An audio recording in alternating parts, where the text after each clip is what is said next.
bonjour Yann Gonzalez. Bonjour Olivier. Alors, est-ce que tu peux nous présenter en quelques mots ton nouveau court-métrage Les Îles, qui est présenté en séance spéciale à la Semaine de la Critique?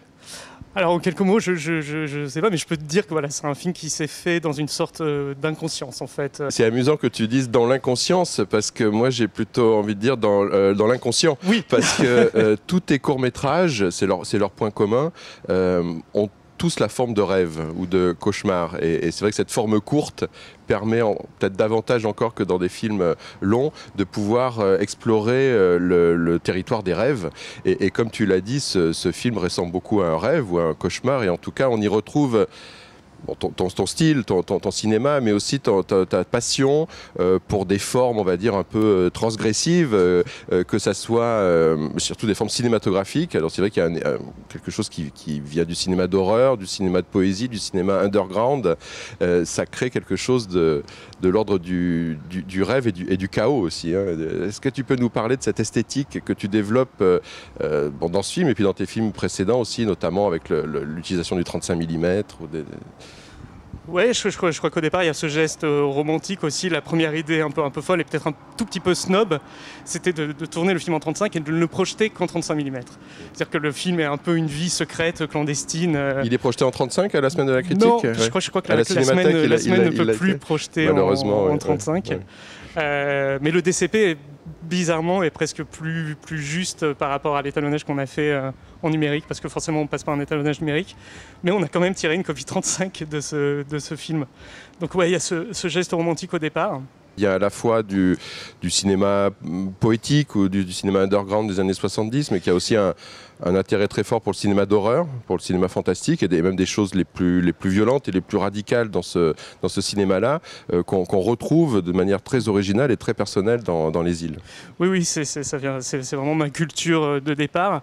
Et en même temps, j'avais envie pour ce film-là de l'enrober peut-être d'encore plus de douceur que d'habitude. C'est-à-dire que même le monstre soit un personnage ultra émouvant, ultra touchant, quoi. Et que la transgression se nappe toujours d'une émotion, en fait, d'une émotion en empathie avec mes personnages. Je pense qu'un de mes modèles pour ce film, c'est un film qui s'appelle Asparagus. C'est un film de Susan Pitt des années 70, qui est un film d'animation, bizarrement. Et c'est le film que j'ai vécu, un court-métrage magnifique. Ah, c'est un court-métrage? Ouais, c'est un court-métrage d'animation qui était projeté en avant-programme des Razorhead de David Lynch dans les années 70.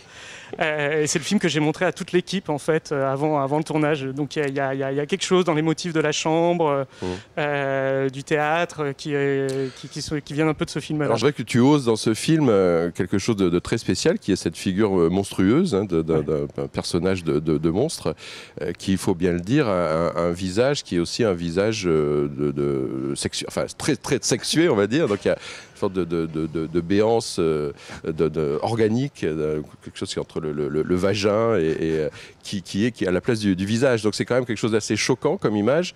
Alors est-ce que c'est une image de cauchemar? Est-ce que c'est une image qui t'est venue comme ça? Comment on peut représenter, même comment on peut techniquement mettre en scène un tel effet spécial qui est assez rare dans le cinéma, encore plus dans le cinéma français?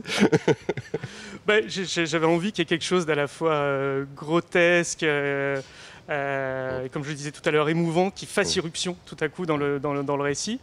Et j'étais un peu perdu sur la représentation du monstre, et j'en ai parlé à un cinéaste que j'aime beaucoup qui s'appelle Bertrand Mandico, qui du coup a dessiné ce monstre pour moi.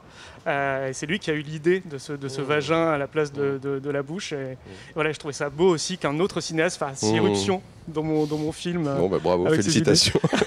Et Les Îles, j'ai trouvé c'est un très beau titre. Ça m'a évidemment fait penser, enfin c'est peut-être un jeu de mots, mais que c'était aussi un film sur la multiplicité, la confusion de la masculinité. Les îles, c'est aussi plusieurs formes de masculinité.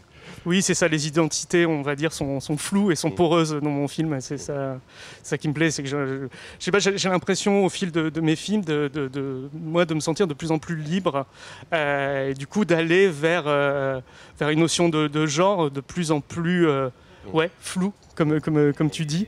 Je pense que c'est le fait aussi d'être en contact avec des gens un peu plus jeunes que moi, qui sont vachement plus libérés que ceux de ma génération, et vachement plus libres par rapport à cette notion de genre qui, moi, me tient vachement à cœur. Et je trouvais ça important aujourd'hui de montrer des personnages qui soient entre les deux, quoi. C'est vrai que le film est interprété par des jeunes gens qui sont très jeunes, très beaux. Tu les trouves comment, tes acteurs? Bah là, je dirais que sur ce film, j'ai essentiellement travaillé sur le casting. On a fait 1 mois et demi de casting intensif où j'étais présent tout le temps, avec une super directrice de casting sauvage qui s'appelle Marlène Serrour. Et on passait une demi-heure avec chaque acteur ou chaque personnage amateur qui débarquait dans la salle de casting. Et c'est des gens qu'on rencontrait en club le soir ou dans la rue. Moi, ça m'arrive souvent d'arrêter des gens dans le métro parce que je les trouve intéressants. Ce ne sont pas forcément des acteurs professionnels? Je pense que là, c'est un mélange des deux, en fait. Il y a 3 acteurs professionnels et 3 amateurs. Mais voilà, je trouve ça stimulant et ça apporte des frictions dans la narration, dans l'image que je trouve toujours hyper intéressante, quoi. J'ai une dernière question, comme je sais que tu es très cinéphile et que tu vois beaucoup de films. Bon, même si tu dois partir bientôt tourner ton propre film, est-ce qu'il y a déjà des films que tu as vus à Cannes et que tu as beaucoup aimé? Est-ce que tu en attends un plus particulièrement? Non, j'avoue que je suis arrivé hier soir et en fait là depuis la préparation du long métrage, je j'arrive même pas à voir des films. Enfin c'est vraiment je suis complètement concentré sur le mien. Bon, mais il y a plein de films que j'ai envie de voir, notamment le Bong Joon-ho qui a l'air complètement fou. Oui. Bon, bah, tu les verras un peu plus tard. Ouais, voilà. Bon, merci beaucoup Yann Gonzalez et bravo pour Les Îles, donc ce court métrage pas comme les autres qu'on peut voir à la semaine de la critique en séance spéciale. Merci. Merci.